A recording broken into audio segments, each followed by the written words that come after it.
This week, President Joe Biden held a virtual climate summit, and all of the major countries were represented, including China. China didn't make any new commitments, but that in itself is kind of newsworthy. So we're going to talk to Dr. Margaret McCuaig-Johnston, who's with the University of Ottawa and a China expert, about where the country is going with its, electricity system and renewables and coal and so on. So welcome to the interview, Margaret. Thanks very much, Markham.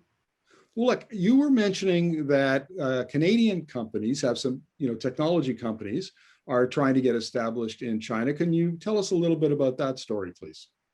Sure. And, in the energy and environment space, you'd think that this would be a really tremendous opportunity for Canadian companies, which we've got tremendous high-tech companies here and clean energy companies. That this would be a great opportunity for them to access the big China market. And often when they're attracted to go to China, that's the line that you want to access the big China market. Well, it's actually 40 or 50 regional markets. So it's not that easy to get in.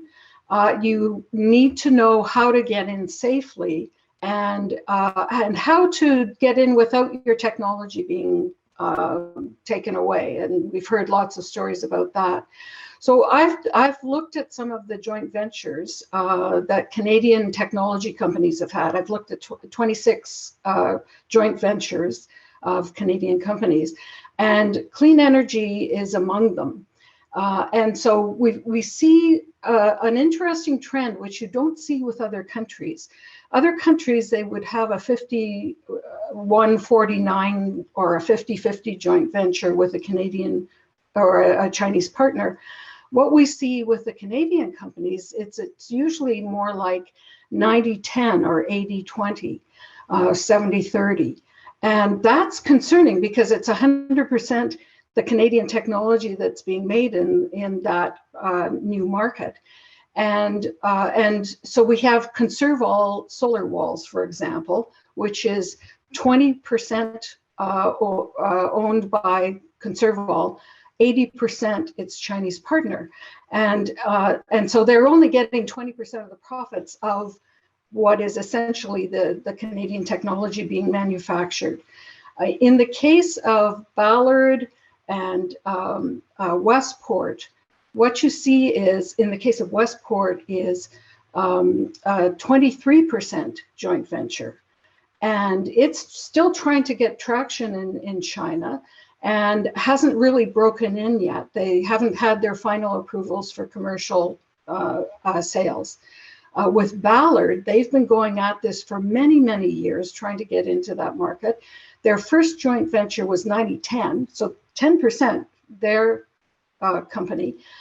They're now in another one where it's 51-49, which is much better, although it's still Chinese majority, so they have control. And in that case, there's only a small amount of cash that Ballard's provided. What they've provided is shares of the Ballard Canada company to Westport, their partner. So those trends are concerning. We also have the case of nuclear, where Candu Energy Inc. has a deal with CNNC in China to build advanced fuel Candu reactors there, and also to sell to third countries. And we haven't had any sales of advanced fuel Candu reactors since the first two, which were built in 2002 and 3. We tried to go with them with our joint venture partner to Argentina, where we've sold reactors before. And then the Chinese came in behind it and got their own technology in there. So they got in the door with the gold seal of approval from Canada, and then turned the discussion around to sell their own technology. The latest on nuclear is that Candu Energy Inc. will help with the design and engineering specs at the front of heavy water reactors that will be built by their Chinese company. So they'll just be assisting at the front end. So all of those are concerning trends. There are some things that Canadian companies can do to protect themselves in that market, such as just continuing to make one part or two parts in Canada and sending them to China to be dropped in, or negotiating supermajority voting rights to have more say on the board on key decisions. But that's all, we haven't yet really broken into the China market, which is really surprising because there's so much potential for renewables there. So, yeah, obviously this is a problem of intellectual property rights and Chinese policy. Is there anything that the Canadian government can do, or are they doing something already to change the situation? Well, they're trying to raise awareness because they've seen not just these companies, but many companies across the board in oceans technologies and biotech and AI run into the same kind of problems. So they're trying to raise awareness of companies on some of the best practices that they can do and some good models. There's one good model, which is a wastewater treatment company in BC, which their partner in China is a copper mine. And so it's not another technology company that has an incentive to gravitate or adapt the Canadian technology and just plop it into the Chinese company and subsume it. And so this has worked very well. It's a very complementary relationship, and that's a model that other companies can look at. So is there an opportunity? So there's lots of opportunities in renewables. Canada has that kind of technology. Is there an opportunity maybe then to look at other Asian and Southeast Asian countries where it's a little easier to do business? Yes, and in fact, the ambassador, Canadian ambassador to China, when asked about how to protect Canadian companies in China, often talks about diversification to other countries in the region. When I talk to companies, I say, you have to look at your whole suite of subsidiaries and do an assessment. Can you afford to lose your China business overnight? And if that would be crippling to your company, you better start looking at diversifying. And we understand that the government is developing an Indo-Pacific strategy to help Canadian companies move into other countries in the region. And there's been a lot of groundwork done by officials in consultations and setting that up. And we'll just wait to see what the announcements are on that. Now, if you look at China, China has the Belt and Road Initiative, where they often do, they finance, whether it's renewable energy, well, they also finance coal plants, but nevertheless, they finance renewable projects and renewable technologies. The US has USAID, they have other institutions that finance, do green financing in other countries. Do we have something similar that can help Canadian companies get a toehold in these markets? Yeah, Export Development Canada and BDC, so Business Development Canada. Both of them are engaged in helping companies, especially SMEs, but larger ones as well, prepare for a market like China or markets other countries in the region.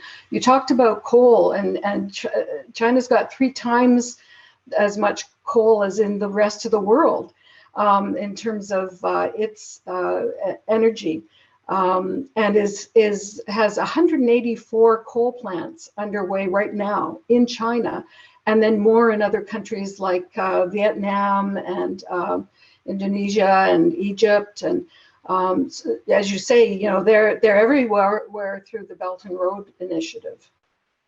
Right. Final question, Margaret. Given the Chinese government's new commitment to carbon neutrality by 2060 and the ratcheting up of climate ambition that President Joe Biden is attempting, and with support of Prime Minister Justin Trudeau, do you see the likelihood that China is going to start winding down coal anytime soon? Well, what they've committed to do is starting to put stricter conditions on its development in the next 5 years under this 5-year plan that's just started. And then in 2026, they say they will be starting to wind it down. However, with all the new build, that's going to take forever. And really, will they do that? And the other thought on this is that they will start to use their new cap and trade system, which they're still developing, but we see good prospects that it's going to be operational in the coming years, that perhaps coal will just be charged more for their facilities, and work it that way. Really, on an environmental basis, they should be winding coal down.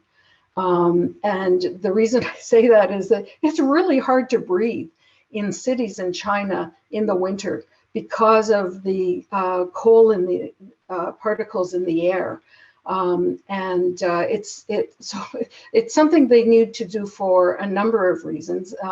Canada has worked in the past with China through something called the China Council for International Environmental Development. And that's something that we've partnered with them, although with the problems in the last 2 years, the Canadian presence on the website has really vanished. But we've got a lot of the scientists involved in that. And these are the kind of environmental changes that China needs to be making so that their greenhouse gases will be reduced, and so they'll be using more renewables. Their renewables have doubled from 2011 to 2019. Their renewables have doubled in consumption. So they've gone from 8% of the China energy market to 16% in that time. Coal has actually reduced, but remember, it's a proportion. So it's gone from 70% of the energy consumed in China to 58%. So, overall, that trend is good.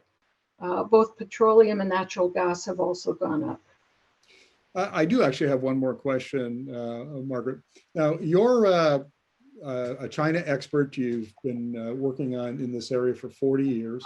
In your expert opinion, is China really serious about reducing its climate impact, its greenhouse gas emissions, it's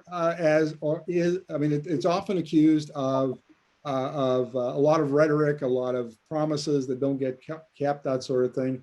So is it one or the other, or what's your take on it? My take is that, yes, they are very serious, but not for climate change reasons, but for environmental reasons. And that's why they're putting so much store in hydro and nuclear and renewables, and trying to reduce the proportion of coal. And so you see them putting in incentives such as, if you have an electric vehicle, you can drive it whenever you want. But if you have a gas vehicle, then you can only drive on alternate days of the week. And so people buy 2 cars, which is not the incentive that you want. But they are really very serious about this. And we will see that they will have very competitive electric vehicles in the North American market very soon. And they're learning because they have joint ventures with North American companies and with German companies, and they're learning the technology development. They're putting infrastructure for electric vehicles all over their country. And I mean, we've barely begun to do that. And so, we can take a lot of lessons in things like operationalizing what they call new energy vehicles, because it's not just electric, it is fuel cells, it is natural gas. They're looking at the whole suite because they're serious about reducing the environmental impact, because they've got 1.4 billion people, and they're getting sick because of the air quality, and so they're very serious about it. Margaret, thank you very much for these insights. Really appreciate it. Good to be with you.